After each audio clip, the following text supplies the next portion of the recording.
Now we will teach you exercise 2.2 polynomial. Question number first says that find the zeros of the following quadratic polynomial and verify the relation between the zeros and the coefficient. Question number first में क्या कह रहा है कि find the zeros, जितने भी quadratic polynomial दिए गए हैं और उसको वेरीफाई करना है कि इनके जो आपके जीरोज हैं उनमें क्या रिलेशन है। ठीक है, पहला नंबर, जब भी क्वाड्रेटिक इक्वेशन होता है उसका एक जनरल फॉर्म है, general form of the quadratic equation, the general form of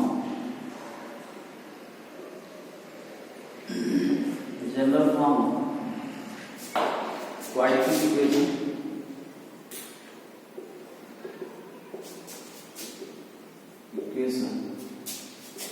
is ax square plus bx plus c. Then we find that from this quadratic equation, if alpha and beta be the zeros are the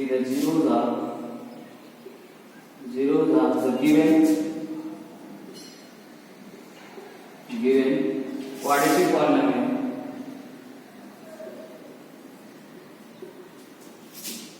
then the relation between these zeros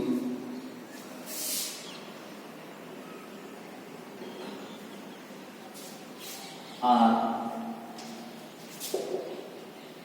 first the sum of zeros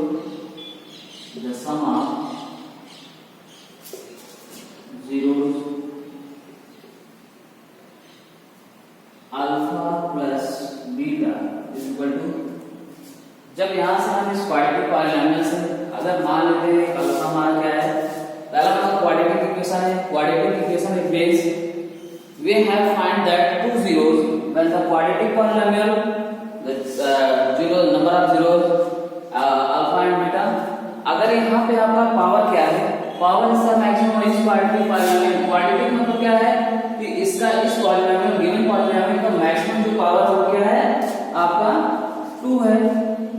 अगर यहाँ पे मान लेते हैं कि अगर ये कोई पॉलिनोमियल यहाँ पे दे दिया गया कि ax³ है, तब वहां पे उस केस में क्या होगा, नंबर ऑफ जीरोस कितने हो जाएंगे, 3 नंबर ऑफ जीरोस हो जाएंगे। जैसे जैसे कि पावर्स बढ़ता जाएगा, मैक्सिमम पावर बढ़ता है, किसी भी क्वाड्रेटिक पॉलिनोमियल में जितना मैक्सिमम पावर होगा उतना ही उसके नंबर ऑफ जीरोस होंगे। ठीक है, पहली बात।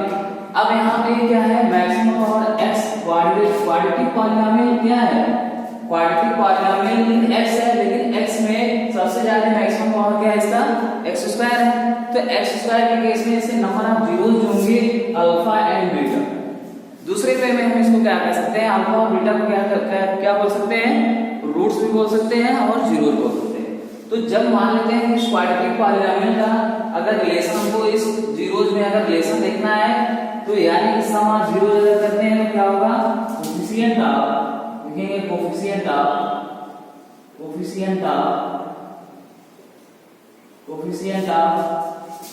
x minus coefficient of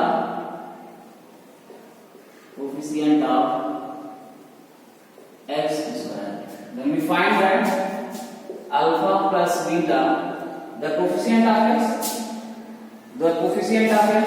x का कोएफिशिएंट क्या है यहाँ पे, b है। उसी सेम प्रोसेस में x² का कोएफिशिएंट क्या है, a है। then we find that here we can write that minus b upon a। the same process जब हम लोग क्या करेंगे, सम ऑफ जीरोस, दूसरा क्या है, मल्टीपल ऑफ जीरोस, यानी प्रोडक्ट ऑफ जीरोस क्या हो जाएगा, प्रोडक्ट ऑफ जीरोस मींस क्या है, अल्फा इनटू बीटा। इसमें क्या होता है, प्लस के साथ कोएफिशिएंट ऑफ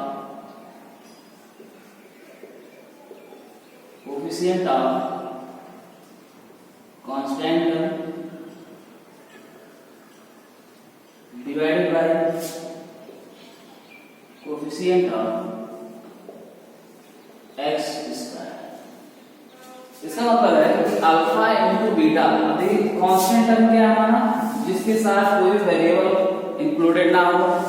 इस टर्म ऐसे टाइप की क्या टर्म को क्या बोलते हैं, कोफिशिएंट और कांस्टेंट टर्म, ठीक है, कोफिशिएंट और कांस्टेंट टर्म। और x स्क्वायर का कोफिशिएंट क्या है, इसका मतलब क्या हो जाएगा, c बाई a। ये क्या है, यानी कि sum of zeros minus b upon a, product of zeros c by a, constant term upon coefficient of x square, ठीक है। अब देखिए हमारे पास ये रिलेशन है, ये क्या है, इस क्वाड्रेटिक पॉलीनोमियल में जीरोस का रिलेशन क्या है, एक मान लेते हैं हमारा एक अल्फा है, दूसरा क्या जीरो है, बीटा है। In the case of quadratic polynomial then we can write that the sum of zeros क्या होगा, अल्फा प्लस बीटा माइनस क्या होता है, minus coefficient of x divided by coefficient of x square. तो क्या लिख देंगे, तो क्या हमें मिला, alpha plus beta is equal to minus b upon a। The same process, the product of zero means क्या होगा, alpha into beta is equal to plus coefficient of constant term divided by coefficient of x square। तो हमें क्या मिला, alpha into beta क्या मिला, c by a। इसी process पे क्वेश्चन क्या दिया गया है, एक्सरसाइज 2.2, और हम लोग क्लास 10 एनसीईआरटी का क्वेश्चन सॉल्व कर रहे हैं।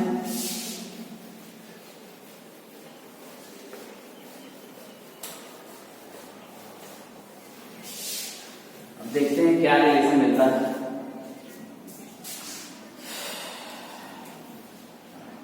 पहला है क्वेश्चन, कह रहा है कि x square minus exercise 2.2 question number first part क्या कह रहा है, एक्स स्क्वायर माइनस 2x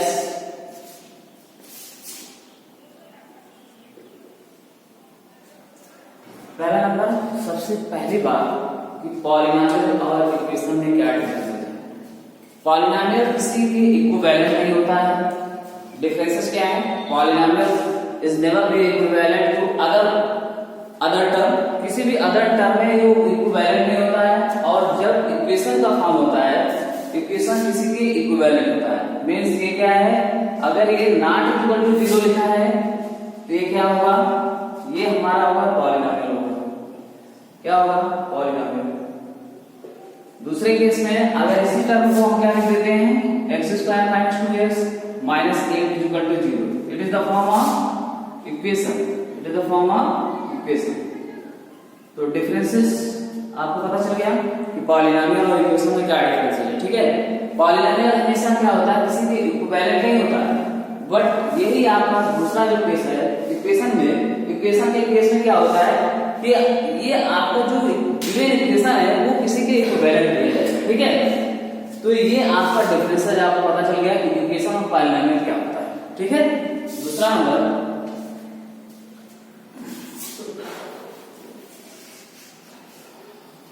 अब यहां से देखते हैं क्वेश्चन हमसे क्या बोल रहा है, कह रहा है कि find the zeros of the following polynomial. पहला नंबर कि इसमें जीरोस आपको फाइंड आउट करना है। अब जीरोस कैसे फाइंड आउट करेंगे, जरा इसको देखते हैं। जो आपका जो इक्वेशन है, देखिए यहां से x square minus 2x minus 8, जरा एक्स स्क्वायर का कोफिशिएंट हम देखते हैं। एक्स स्क्वायर का कोफिशिएंट हम क्या मान सकते हैं, ये 1 क्या है, किसी भी केस में किसी भी टर्म में 1 हमेशा किसी नंबर के साथ इंक्लूडेड होता है। तो अगर एक्स स्क्वायर का कोफिशिएंट अगर कुछ भी नहीं दिया गया है तो एक्स स्क्वायर कोफिशिएंट क्या है, कोफिशिएंट किसी भी वेरिएबल के साथ कोई भी न्यूमेरिकल वैल्यू जो मल्टीपल होता है उसी को हम लोग क्या बोलते हैं, इन दैट टर्म वो क्या होगा, उस टर्म का उस वेरिएबल का क्या होगा, कोफिशिएंट होगा। तो एक्स स्क्वायर का कोफिशिएंट अगर कुछ भी नहीं दिया गया है तो 1 क्या होता है, अंडरस्टूड होता है, ठीक है। अब यहां से 1 से हम क्या करते हैं, इसको मल्टीप्लाई करते हैं 8 से। 1 इंटू क्या होगा, -8, तो क्या मिलेगा, -8। अब -8 का ऐसा फैक्टराइजेशन कि उनके बीच का डिफरेंस क्या होना चाहिए, -2 होना चाहिए। तो क्या होगा इसमें भाई, इसको फैक्टराइज करेंगे। फैक्टराइज करेंगे, एक तो क्या हो सकता है 1 × -8 हो सकता है, दूसरा क्या हो सकता है 4 × क्या हो सकता है -2 हो सकता है। इसका भी केस क्या होगा -80 होगा, इसका भी केस क्या होगा -80 होगा, ठीक है। बट यहाँ पे देखना ये है कि इनके बीच का कुछ ऐसा डिफरेंस हमको मिले कि इसका वैल्यू क्या है -2 आ जाए, ठीक है। तो या तो हम क्या कह सकते हैं -4 × 2 ले इक्वल टू -8 होगा, या क्या ले सकते हैं 4 × -2 ले, तो इसका केस क्या होगा -8। अब दोनों के केस में हमको देखना है कि -2 कहां पे आ रहा है, दोनों के बीच का डिफरेंस हमें क्या आना चाहिए -2 आना चाहिए, ठीक है। अब यहाँ पे देखिए कैसे यहाँ पे हो रहा है, यहाँ से देखिए डिफरेंस अगर -2 लाना है तो किस नंबर किस पेयर को हमको लेना पड़ेगा, इसको कि इसको। भाई हमारे पास क्या है -4 + 2 कितना होगा, कितना होगा, ये क्या है, ये निगेटिव टर्म है, ये पॉजिटिव टर्म है। निगेटिव टर्म क्या है, इसके कंपेयर में मैक्सिमम ही होगा, ठीक है। तो ये क्या होगा -2 हो जाएगा। बट दूसरे केस में अगर देखते हैं 4 प्लस एड -2 करते हैं तो 4 - 2 इक्वल टू क्या हो जाएगा +2 होगा। जबकि हमें ये चीज नहीं लाना है, हमको क्या लाना है -2 लाना। तो हम कौन सा पेयर के यहाँ पे क्या करेंगे -4 × 2, यानी कि इन दोनों का जो सम है वो क्या दे रहा है -2। इट मींस क्या हो जाएगा x² माइनस क्या होगा -4 + 2 × x है, तो x लेने के बाद -8। यहां से ये देखना है कि सबसे पहली बात जो आपका सब्ट्रैक्शन का जो फॉर्म है, ये देखिए नेगेटिव के साइन के साथ है, तो इसका ऐसा फैक्टराइजेशन हमको करना है कि उन दोनों का फैक्टर जो 2 फैक्टर्स हमें मिलेंगे उनका प्लस होगा। अगर उन दोनों को प्लस करते हैं तो उस केस में उसका वैल्यू क्या आना चाहिए -2 आना चाहिए। तो यहाँ से मैंने इस पेयर को हमने कंपेयर कराया कि किसमें -2 हो सकता है, दोनों का सम। तो यहाँ पे 2 रूट्स मान लीजिए 4 × 2 8 ही होगा, लेकिन नेगेटिव के साथ, क्यों साथ है नेगेटिव के साथ, क्योंकि यहाँ पे -8 है और यहाँ पे हमको -8 मिल भी रहा था। तो हमें ऐसे 2 फैक्टर्स लेने हैं जिनका मल्टीपल क्या होना चाहिए -2 होना चाहिए। इसके साथ साथ में उन दोनों फैक्टर का सम क्या होना चाहिए -2 होना चाहिए। अब यहाँ से अगर इन दोनों फैक्टर का मल्टीपल तो -8 हो जा रहा है, बट यहाँ पे इन दोनों का सम -2 नहीं हो रहा, +2 आ रहा। तो इस केस में क्या होगा, जो इसके ऊपर वाला जो टर्म है -4 × 2 = -8, इस केस में भी आ रहा है। बट इन दोनों रूट्स का सम क्या आ रहा है, इन दोनों रूट्स का सम क्या आ रहा है -4 + 2 हमने किया तो वैल्यू क्या मिला -2 मिला। इसका मतलब है कि हम इसको क्या कर सकते हैं -4 + 2 के टर्म में हम इसको ब्रेक कर सकते हैं, ठीक है। तो x² माइनस को अंदर भेजिए, एंटर करिए, माइनस माइनस क्या करेगा प्लस करेगा। अब इसके साथ मल्टीप्लाई होगा, माइनस और प्लस क्या हो जाएगा, ये तो x इसके साथ मल्टीपल होगा। फिर यहां से क्या करते हैं, अब ये जब माइनस और प्लस क्या करेगा -2 और x बाहर है, x के साथ मल्टीप्लाई हो जाएगा, -8 होगा। अब जरा यहां पे देखते हैं इन दोनों टर्म में हमारा क्या कॉमन है, इन दोनों टर्म में क्या कॉमन है हमारा x कॉमन होगा।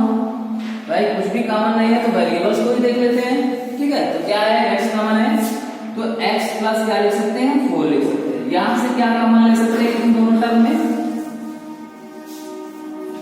बोलिए भाई, माइनस यहां पर भी है, माइनस यहां पर भी है, 2 × 4 यहां पर भी है, 2 × x यहां पर भी है। तो कितना कॉमन हो जाएगा माइनस, क्या हो जाएगा -2। कैसे देखिए, ये वाला टर्म क्यों ध्यान से देखिएगा, इसको मैं यहां पे अलग से कर दे रहा हूं, -2x -3, जरा ध्यान से देखिएगा, -2x इंटू इसको क्या लिख सकते हैं 2 × 4 लिख सकते हैं ना। तो अब यहां से देख रहे हैं कि यहां पर भी -2 है, यहां पर भी -2 है, तो -2 एक बार कॉमन ले लीजिए दोनों टर्म में। देखिए तो यहाँ पे -2 तो कॉमन हो गया, तो क्या बचा हमारे पास x बचा। -2 यहाँ पर भी कॉमन हो रहा है, तो माइनस निकल गया है, तो यहाँ पे क्या बचेगा +4 बचेगा। इस बात का ध्यान रखिएगा। तो ये इस सारे टर्म से हमारा क्या मिला x × x + 4 मिला। और यहाँ से अगर हम -2 कॉमन लेते हैं तो यहाँ पे क्या बनेगा x + 4 बन जाएगा। देखिए इस अब यहाँ से 2 टर्म में ये क्या है एक्सपैंड हो चुका है। अब इसमें क्या कर सकते हैं हम, इसमें भी कॉमन कर सकते हैं, तो हमें क्या मिलेगा x + 4। देख रहे हैं दोनों टर्म में ये माइनस जो दोनों के बीच में आ रहा है, यही क्या कर रहा है इस पूरे टर्म को 2 टर्म में क्या कर रहा है सेपरेट कर रहा है। जब x + 4 क्या हो रहा है दोनों से 2 टर्म से कॉमन हो रहा है, तो बचेगा क्या हमारे पास x के साथ कुछ नहीं बचा, तो x बचा, केवल x होगा। 2 के साथ x + 4 कॉमन हो चुका है, तो क्या बनेगा -2 हो जाएगा। इसका मतलब है कि x + 4 x - 2 इसके क्या है, इसके क्या है फैक्टर है। अब जरा इनका देख लेते हैं जीरोस क्या है। x + 4 = 0,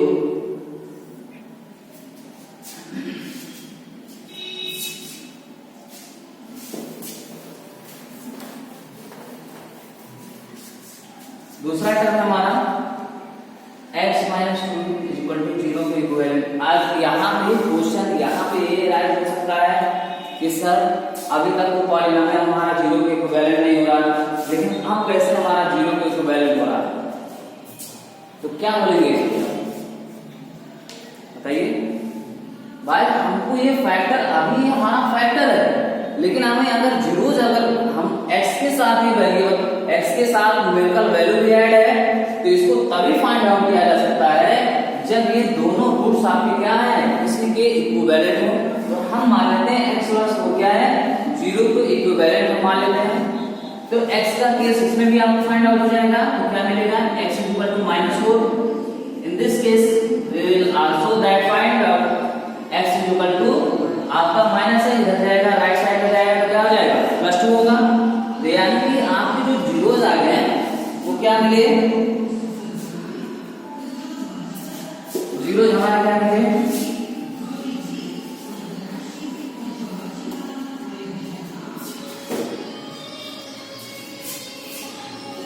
यहां से लिखेंगे hence zeros are given polynomial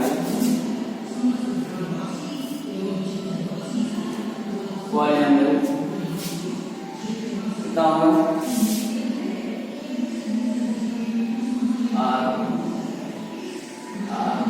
-4, ये नंबर ऑफ जीरोस हमारे क्या है -4 एंड। देखिए अभी क्वाड्रेटिक इक्वेशन हमारा था, अब इस क्वाड्रेटिक इक्वेशन में हमने बोला था कि जिस पॉलीनोमियल जिस वेरिएबल में होगा उस वेरिएबल में जितना मैक्सिमम पावर होगा उतने ही उसके नंबर ऑफ जीरोस होंगे।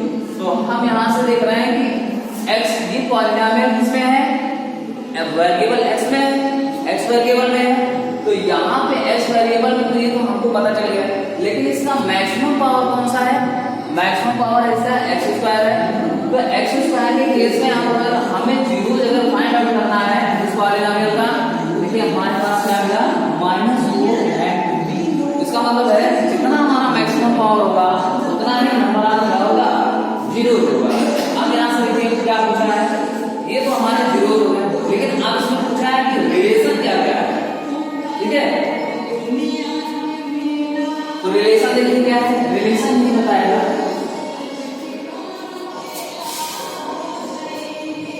पहला रिलेशन जो बताता है sum of zero, sum of zero, sum of zero देखिए हमने क्या बताया था कि सम ऑफ जीरोस में माइनस के साथ क्या था कोफिशिएंट ऑफ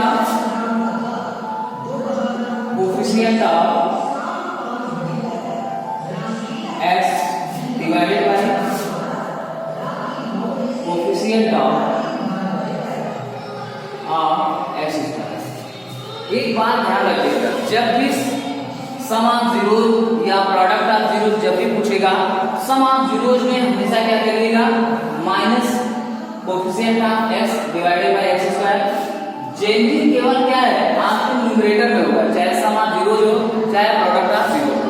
तो हम देख रहे हैं कि सम ऑफ जीरोज में भी कोफिशिएंट ऑफ x स्क्वायर है डिनोमिनेटर के केस में, प्रोडक्ट ऑफ जीरोज में भी क्या था, कोफिशिएंट ऑफ x स्क्वायर था।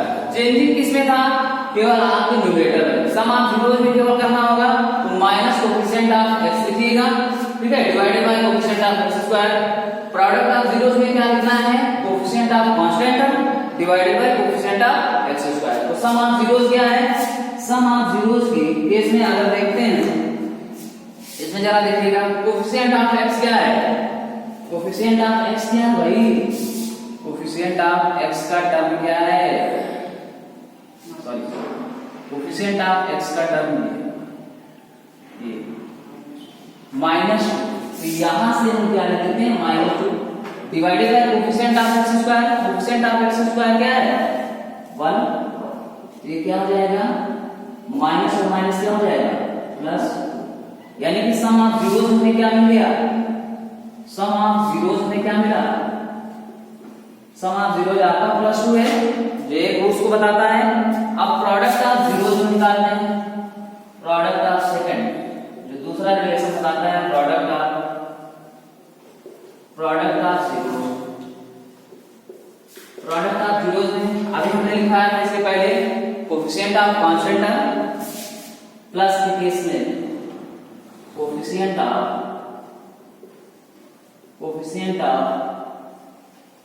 Constant term divided by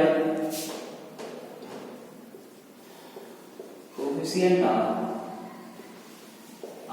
x square. जब कोफिशिएंट ऑफ कांस्टेंट टर्म देखते हैं, कोफिशिएंट ऑफ कांस्टेंट टर्म क्या है हमारा, coefficient of constant term -8 divided by 1। x square का कोफिशिएंट क्या है, यहाँ पे कुछ नहीं दिया गया है तो 1 मान लेंगे, ठीक है। तो क्या मिला, -8। ये हमारा क्या है रिलेशन, वीडियो में करते हैं, ठीक है, इतना